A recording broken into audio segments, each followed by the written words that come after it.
તો હલો મિત્રો, કેમ છો બધા? સ્વાગત છે તમારું મારા નવા બ્લોગમાં. અને જોવા હું તો બપોરનો વાગ્યો 12:30 વાગી જાઓ, 1 વાગવાની વાર મને લાગે 1 વાગ્યો હશે.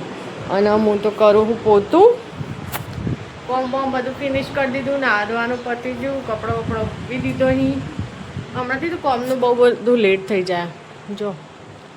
અને ગરમી એટલી સખત ગરમી પડે ને, જોરદાર મજબૂત ગરમી પડે એકદમ. અને એમાં જો અમારા વેદુને હે ને 2-3 લગભગ 3 થી 4 દિવસથી તાવ આવે ને, તે એના બિચારાને હરખું નહીં રહેતું. એટલે હું રેગ્યુલર બ્લોગ બનાવી શકતી નહીં, કારણ કે એનો આટલી ગરમી નહીં હોય, તાવ આવો બહુ ચીડ કરાવી રહ્યું. એટલે મને મજા નહીં આવતી બ્લોગ બનાવવાની. આજે તોય થોડું વ્યવસ્થિત થઈને આખો દિવસ કોમ કરીને પાછું ઘડીવાર આરામ કરું હું અને એની સારવારમાં હોય, એટલે કોઈ બ્લોગે નહીં બનતા મારાથી.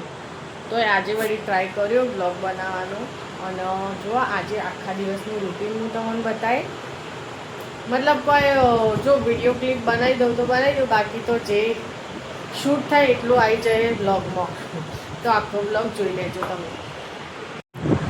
એમાં જો એક પ્રોબ્લેમ થઈ છે અમારો. જેવું થયું ખબર, ગેસનો સિલિન્ડર પતી ગયો અને અમારે રિલાયન્સનો બાટલો, રિલાયન્સનો એમાં આ વખત તો મેં ખાસો એડાડ્યો, લગભગ 8 થી 9 મહિના. કારણ કે ને શિયાળામાં ને ચૂલો જ મોસ્ટ ઓફ ચૂલો જ વાપરું રોટલી કરવા. અને ચૂલો જ વાપરું કારણ કે છોકરો બહાર રમતો હોય ને, હું બહાર રોટલી કરે જો રોજે જો બહાર તો ચાલો.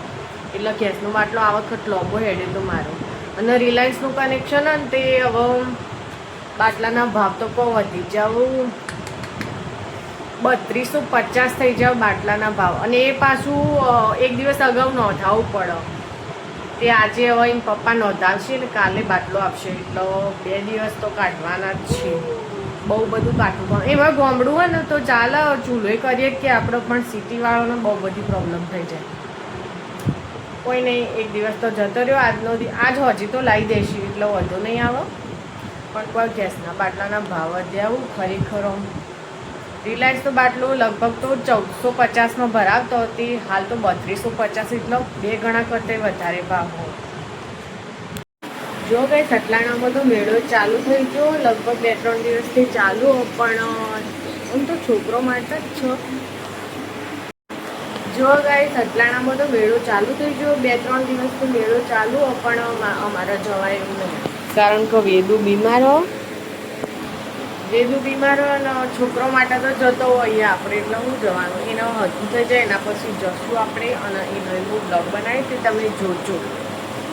વેદુનો અત્યારે તડકાનો ચોય લઈ જવા જેવો નહીં.